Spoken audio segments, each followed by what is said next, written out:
Oh my goodness, we are live. And let me just tick this little box here because I got Gary and he's chosen this cracking track.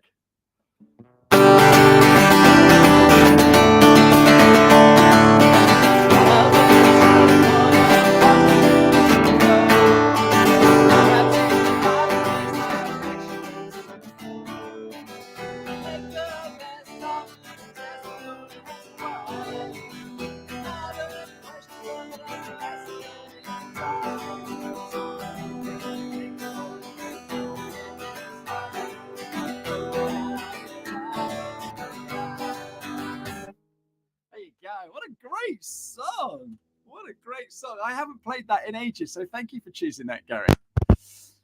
Gary Jones, good afternoon. How are you? I am all the best for seeing you. Thank you so much for playing that. That's ace. What a start to the show. It's a little bit different, isn't it? It's a little bit different. Right. Am I nervous or not? I don't know, because I've got the king of podcasting here on my show as a guest. So, Gary, tell everybody a little bit about who you are and what you do. So, hey, folks. Whoa. I forgot. The first question I always ask is, why did you choose that song? So, nice and simply, that was the first Green Day song I heard when I was kind of growing up. And I'm a sucker for playing the guitar, sucker for acoustic guitars with voices. And it was something about the melody, the lyrics that kind of resonated. And listen to it being played takes me right back to the time when I was sitting on my bed, lying with headphones in, listening to it on repeat. So, yeah, just love it. It's a cracking song. Brilliant. Great choice as well. So thank you. Love the story. Okay, back to the script. Tell us who you are and what you do. So, hey, folks. My name's Gary Jones, and I'm from a company called Grow, and we basically help people tell their story online through mainly the method of podcasting. So, I started listening to podcasting years ago, and I literally just fell into kind of talking to people, helping them to kind of do little bits about theirs. And guess what? I've carried on, and I formed my own radio station a few years ago, dedicated to different podcasts, and yeah. Spend my time now talking to people about editing podcasts, launching podcasts, becoming a guest on a podcast, basically anything they can do to help shout about themselves. Guess what? On podcasts. So that's me. Fantastic. They're here to stay as well, aren't they? They've got a longevity. And to be fair, the spoken word is one of the oldest forms of communication. So it's not going anywhere. It's really not going anywhere. It's proven to be that. And to be fair, we've learned throughout the years through listening to stories around campfires and kind of listening to traditions being passed down to generation to generation. I'd see podcasts as just a natural extension of that. So, yeah, I don't think it's going anywhere anytime soon. Right. So I've got the world's longest list of questions for you. Emma's listening in. So I'm sure we're going to answer that question. Editing podcasts has always been what puts me off. So we're going to bust a load of myths today. But first of all, I'd like to know a little bit about what people are doing on LinkedIn. So why LinkedIn, Gary? So I've had a bit of a love-hate relationship with LinkedIn, if I'm being completely honest with you. And the reason is LinkedIn, when I first started using it, which was probably about 9 or 10 years ago, is a different beast to what it is now. And I much prefer it is what it is now. For me, social media is it's just a different way of communicating with your customers, your clients, your audiences. So it's a communication method. And I love how LinkedIn makes it easy for people to do that now through lives just like this, video, pictures, cameras, all loads of stuff. But it was never used to be the case of that. You were very limited before of what you could do in terms of kind of interacting with your audience for a long time. So that's why I've got a love-hate relationship with it. I love what it is now because now I can see it as a full interactive platform where one day you can go live. One day you can post kind of a PDF with all the jazz. You can do a video. You've got all the different options there now. Yeah, no, it's absolutely superb. Okay. Have you got business from what you do on LinkedIn? Yes. Perfect. And do you post on any other platform? Yes, I do. Right. Which ones? To be fair, I started off my social media's kind of career on Twitter and mainly Twitter. So I still post on Twitter, do a fair bit on Instagram. I say Instagram's probably my second platform.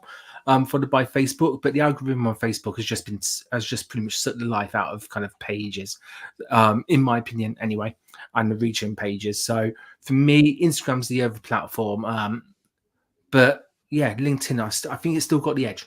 It's got the edge in terms of kind of the interactive nature. Yeah, it's just a great platform, and it's done me proud. It's done me proud. Right, okay, let's get into podcasting. So let's get into podcasting. Why should we have a podcast? I'll tell you what. Let's play a game. I've never done a podcast in my life before, and I sort of like bump into you at a party, and we start talking podcasting. So, yeah, why should I have a podcast then, Gary, for my small business? So first of all, a lot of people don't really know what a podcast actually is. Okay, so let's go back. Let's go back, because there's 3 different types of people who I talk to normally when I'm talking about podcasts. People who have no idea what it is. So you mention the word podcast and they go, "Oh, okay, that's cool," but I have no idea. You know, you can see they're dead behind the eyes. Okay. There's some people who kind of understand a little bit of it. They might have listened to a few, but they might have been a guest on one, but that's as far as their level is. Then there's people like you who get it, who know what it's about, who's got one, been a guest on a few other people's podcasts. So there's the different levels. So let's break it down to the basic bones of it. And a podcast, for the people who have no idea what a podcast is simply an audio file that you can listen to. It's as simple as that. It could be about anything. And there's millions of different topics, different podcasts out there for you to listen to and enjoy. Great thing about them is you can listen to them on pretty much any device you've got. So on your mobile phone, on your computer, and you've probably got an app already downloaded on your phone, like a Apple Podcast or Spotify. So you can listen to it free of charge. And the good thing about these podcasts is, unlike videos where you have to actually be static to enjoy it, you have to be sitting down somewhere, or you can listen to a podcast anywhere. So you can listen to it when you're driving, when you're working out, when you're walking the dog, in the office, wherever you want. So if you put that into a business context, you can reach your customers, you can reach your clients, you can reach your audience anywhere. You're not bound by what they're doing or how much time they've got, or the technology they've got around them. You can reach your audience. So straight away, that's a really powerful tool for any business to be able to reach that. And also, we all know the kind of know, like, trust kind of cycle. You've got to know someone to like them and all that kind of jazz before you buy them. If you've got a podcast and you're releasing it for free of charge every week in, week out, or month in, month out, talking to different people, giving loads of insights, giving loads of value, what a great way of accelerating that know, like, trust cycle.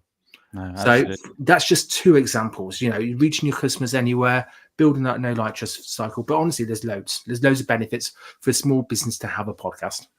Okay, so that's great. I'm sold on that. But surely I'm going to have the world's most expensive microphone. I'm going to need to go into a studio. I'm going to have high-powered headphones and stuff like that. What kit do I need to get started, please, Gary? So effectively, you need 2 bits to get started on podcasting: something to record content on, and something to release it on. Okay, that's literally it. Now, funny enough, your mobile phone could well be decent enough to physically start it. So technology isn't a barrier. You don't need thousands of pounds worth of equipment just for it to get dusty in the corner, just like that golf set that you never used, or that triathlon bike you rode twice, or that guitar, that you spent $2,000 on, whatever it is, everyone's got their own kind of little bit that's just stashed somewhere that they don't use. Podcasting equipment doesn't have to be that. So technically, you literally just have to have something to record it on, and that's kind of your job lot. When I started recording my own podcast, I had 2 weeks to basically create a podcast. It was for a radio station. So basically, they uploaded a podcast and played it at a certain time and called it a radio show, which is cool. That's perfectly fine. But I had 2 weeks, and all I had was my mobile phone to start with. That's all I literally had. So I downloaded an app, and I literally interviewed people with my mobile phone kind of here in my hand, going, this is me, then to you, then to me, then to you. It did the job. Was it perfect? No. But it did the job. And that was 8 or 9 years ago. Technology's improved so much between now and then that actually a mobile phone is a simple way of doing it. So To answer your question, no, you don't need any technology really to do it. You just need something to record it on. And funny enough, mobile phone or computer means that you can edit it as well if you wanted to. But again, even that's not a stumbling block, because I know people who don't edit the podcasts, which again, absolutely fine. It all depends on what you want to do. The main thing is you can get started relatively quickly, relatively cheaply. But the big thing for any businesses that need to kind of start a podcast isn't the technology. It's not kind of how to edit it or anything like that. They're just stuff to get hung up on for them to procrastinate on. They've got to work on the idea and make sure that idea is absolutely sound, absolutely rock solid. They know who they're targeting, all that kind of stuff.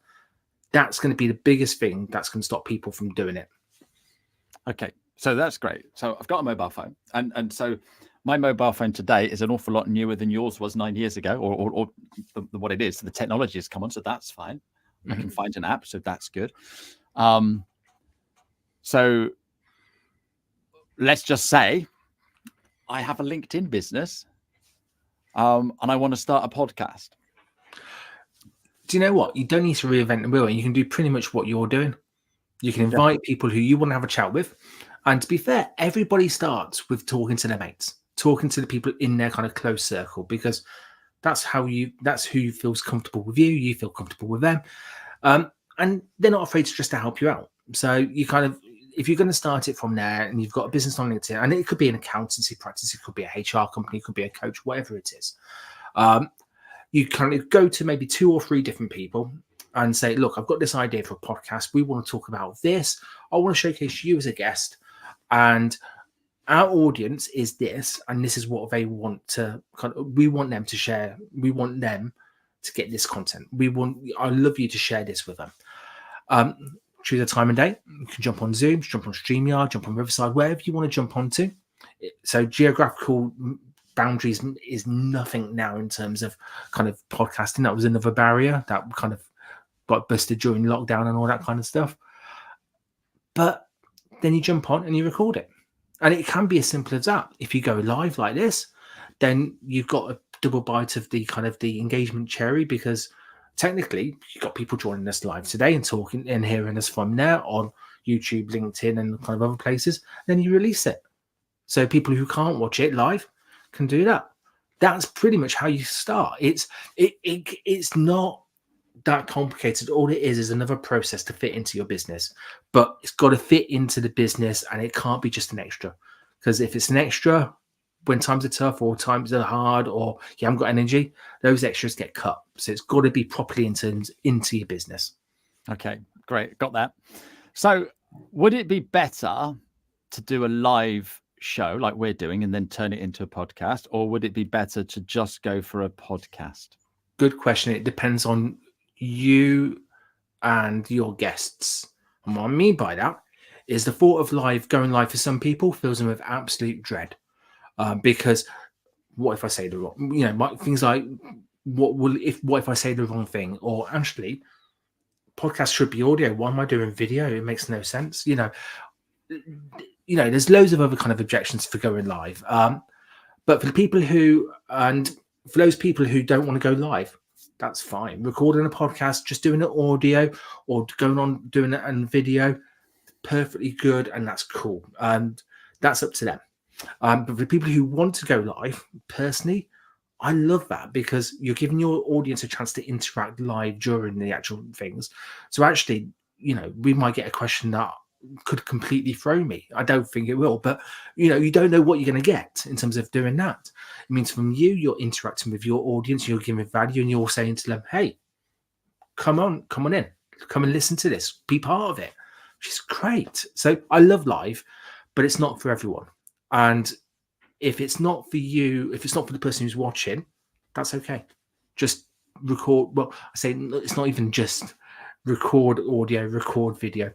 If you record a video, you can obviously repurpose it in different places. You can make clips of it. You can put it on YouTube and all that kind of stuff. So it has got that kind of value, but it's not for everyone. And not all of my clients do live, and not all my clients do video. Some just do audio. And again, that's perfectly good with them. Some people start with audio, move into video.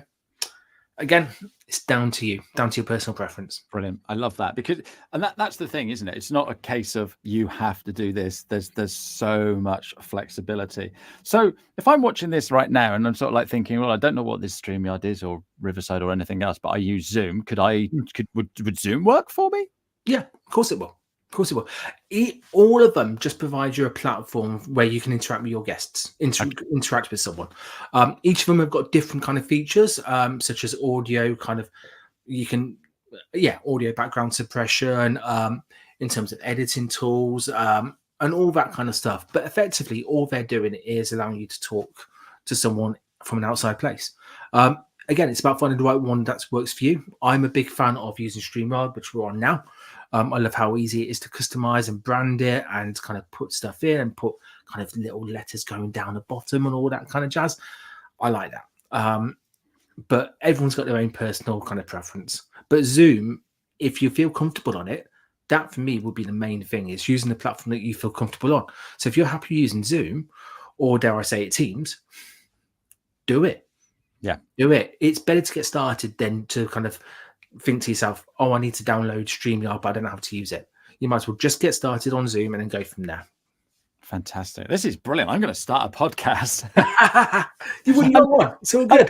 And this is the thing, right? Is when I first started, I thought podcasting was complicated and difficult and all of that sort of malarkey, which is why I'm grateful for you coming on today and answering all these questions. So I found somebody that I can talk to. So is it best to do an interview type show, or is it best for me to just rattle on about what I know? It all depends on what you want to achieve with your podcast and what your audience wants to kind of do, wants to listen to.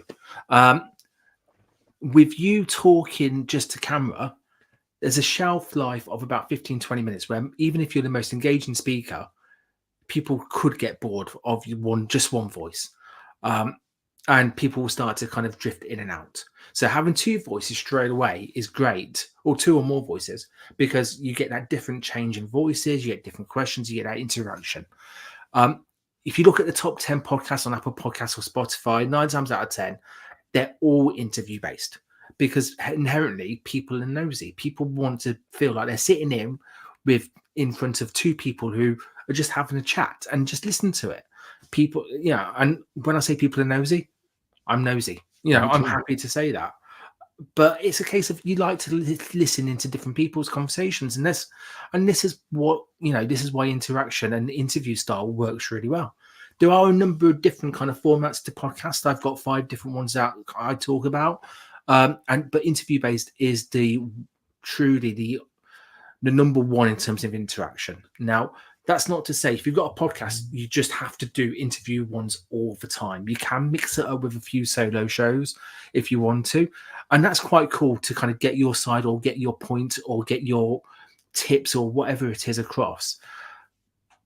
But I don't believe it should be one or the other all the time. I think it's nice to have that mix and just really kind of from an audience point of view, I know when I'm listening to podcasts, because I love listening to podcasts as well as kind of editing them and also being on them, I like a mix. I like one show being a little bit shorter so I can quickly digest that, and then another show being a lot longer.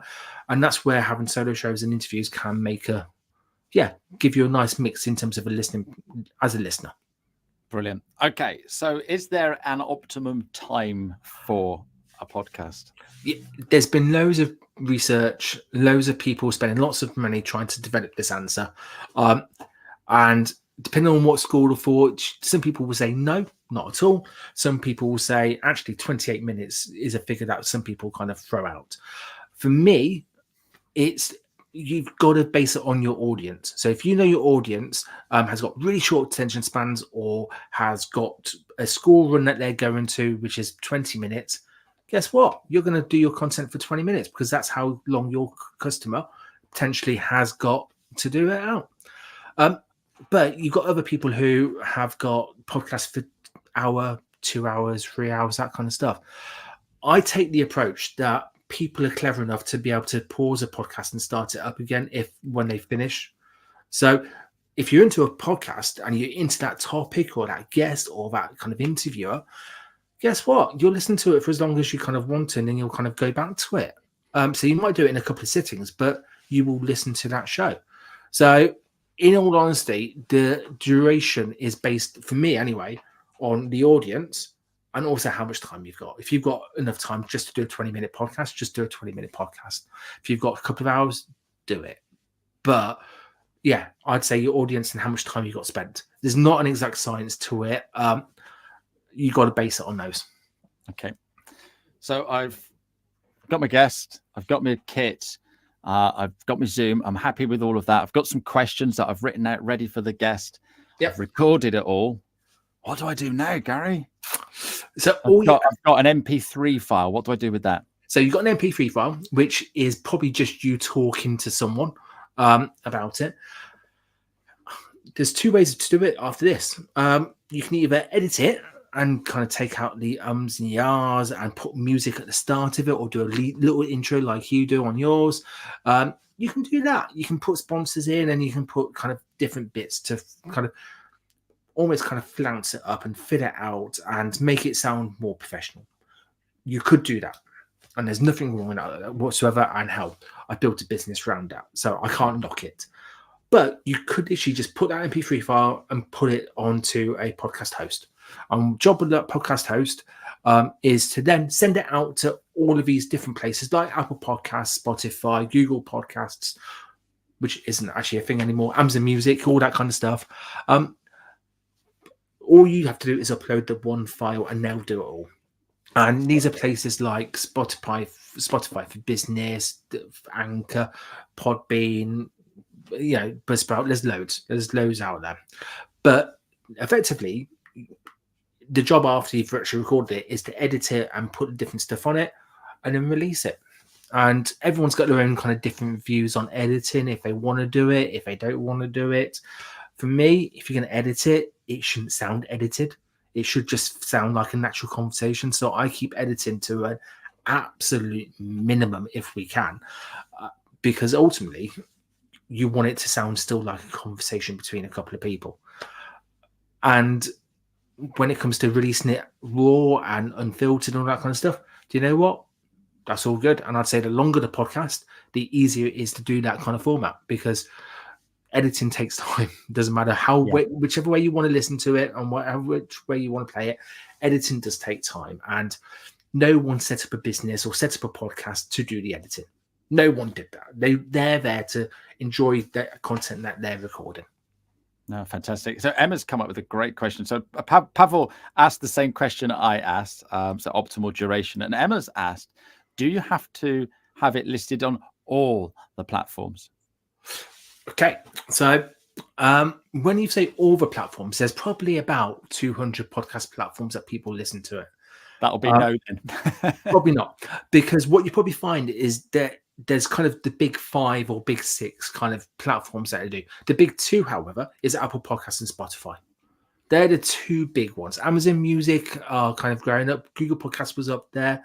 iHeart in America is kind of up there as well. But Apple Podcasts and Spotify are the 2 platforms you've got to have it on, because that's where people listen to it. Not including, and fast ranking going up the rankings, YouTube as well, for YouTube podcasts as well. They are flying, and obviously being the second biggest search engine, you'd put it on there, wouldn't you? Because it makes, as an SEO point of view, it makes sense. For supplying links, it makes sense.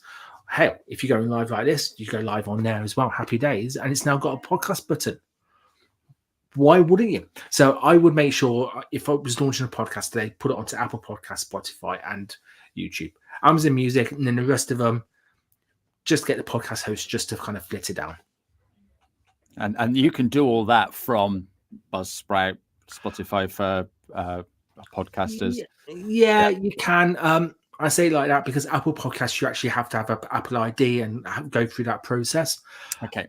But you still need somewhere for it to draw the information from. So you need that Buzzsprout, that Podbean to start off with, and then you go to Apple Podcast. And it usually takes around 24 hours, 48 hours for them to kind of make sure all the artwork is okay, make sure all the episodes are good and they're not breaking any rules, and then you're good to go.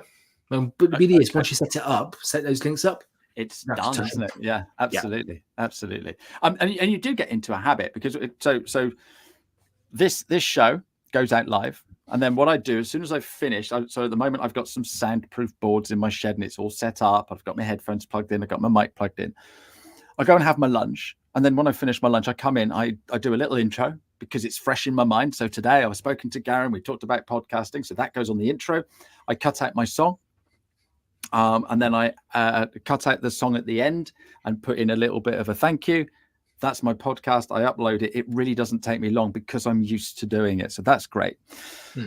Okay, so I've done my podcast. I've got my guest. I've edited it as much as I want to. I've put an intro. I've put an outro. That's all fine. I've got it uploaded up to Apple and the Trinity that you said.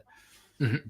So what's the best way to launch this podcast? Now, should I have like 5 or 10 in the bag and launch them all one by one, or should I just start and then do that? And so what's the best way to launch this podcast that I've just spent hours recording? Oh, and that's the $1 million question, because that all depends on what else is happening in your business at that time, if it's a business related podcast. So and also depends on how much time you've got going forward as well. So typically, if you've got an interview based kind of podcast, it's always best to launch it with a couple to start off with, so people can listen to, let's say, the first one, enjoy it, then they fancy, oh, okay, let's listen to the second one and maybe the third one. So I always recommend starting with kind of 3 to start off with. If it's a kind of more of a course base or a solo episodes, or each episode kind of run into another one, you won't want to launch it Netflix style, where you launch all 6 or all 12 all in one go. So people can literally go from one to another one to another one. And they're normally better for educational kind of based podcasts. Or if you're going to be talking to people and teaching them a particular topic. But then it also then has to fit into your business goals and your marketing strategy. Because if, let's say, you're launching a podcast one week, but then also you've got a new website being launched, you've got a blog that week, and you've got a book and a call, you've got all this stuff happening. People know that actually their audiences online can only really focus on one key message at one time. So launching all those in one go isn't going to work. Launching a weekly podcast isn't going to work at that point. So that's where actually you could adjust it and go, well, actually, if I've got 6 episodes planned in and recording and all edited, all ready to go, let's just drop it. Let's just drop it and get it out there, and then people can start doing it. Otherwise, you can kind of filter it through. But also, one thing to consider is how much time you've got after you've launched it. So if you've got a really busy couple of months and you've got no content going out between now until 3 months time, and then you've got another block to record your podcast for, it's probably best not to drop all 6 episodes, and then it's probably better then to release it and drip feed it out. So there's no hard and short correct answer to that question. It all depends on what's happening, both in terms of your marketing strategy and also the type of content it is. For me, I think it's best to spread out the content if need be. So your audience and your listener base gets used to an episode being released every week, or you going live every Tuesday at 12:30, whatever it is. People like that familiarity and that consistency. So that's probably best. But equally, I'm not adverse to dropping 6 episodes all in one go if I've got another couple waiting in the background to kind of release afterwards.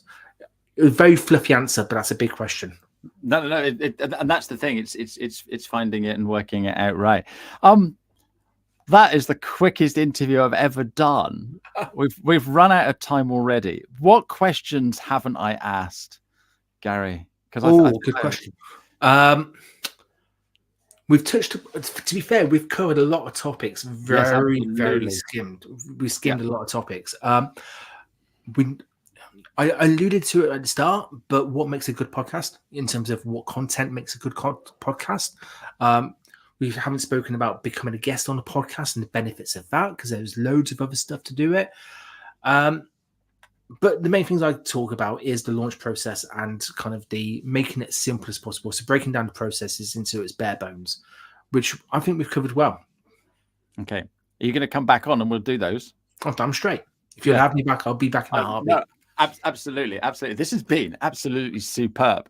It's and I've had to work all this out myself, but there's people listening now that are sort of like, excellent. So, okay, I've got all this. I've got some ideas. I want someone to hold my hand. Can you do that, Gary? Yes. Okay, so how do we get hold of you? So effectively, find me on LinkedIn. I'm the guy who's got a bald head and a beard. So I've got an upside down head and I'm going like this in the profile picture. That's all you need to know. My name's Gary Jones. There's a few of us out there, but I'm the only person with this kind of look. Upside down head. Happy with that. Upside down head. I'll take that. I love it. I love it. And yeah, find me on there. I offer everybody who I meet a free 20-minute conversation about podcasting. So have a chat, and we've been talking for half hour. We've covered all of this kind of stuff. 20 minutes one-to-one. You can actually talk about lots of focused stuff. Yeah, and give you loads of tips. So yeah, let's have a chat. Let's get you booked in for a free 20-minute one-on-one, and then go from there. Fantastic. So if you are listening to us on the podcast, all of that information is in the notes. Emma's just said that was brilliant. So I wonder if Emma's going to be releasing a podcast. Wouldn't that be great to know that someone's doing that? Right, I've got one more question for you. Not related to podcasting, or it might be, depending on the answer. But before we do that, I'm just going to go in and find my guest next week. And I want you to tell me what she's holding in her hands. This is PJ Livet. She's coming in to talk about relationships and sex education. So I met her at a function recently, and she had those things with her. So any idea what she might be holding, but bearing in mind we want to keep this clean. I was going to say, it looks like it could actually, do you know what? It looks like a kind of little cuddly toy, which is a worm. Right. Okay. Well, that's kind of where my mind's gone with that. We've kept this episode clean, so that's perfect. One of those jellyfish kind of soft toys. Yeah. That's what it looks like. I know it's not, but that's what it looks like to me. It's definitely not, and it's very funny, and I cannot wait to have a chat with her next week. I think I'm going to have to hit the button that says, "Is this?" Oh, there's a button, isn't there, that you click? Explicit. Explicit. So I think next week's show might be a little bit, but we'll see how we get around that. Gary, you've been absolutely superb. My final question to you is, what advice would you give your 16-year-old self?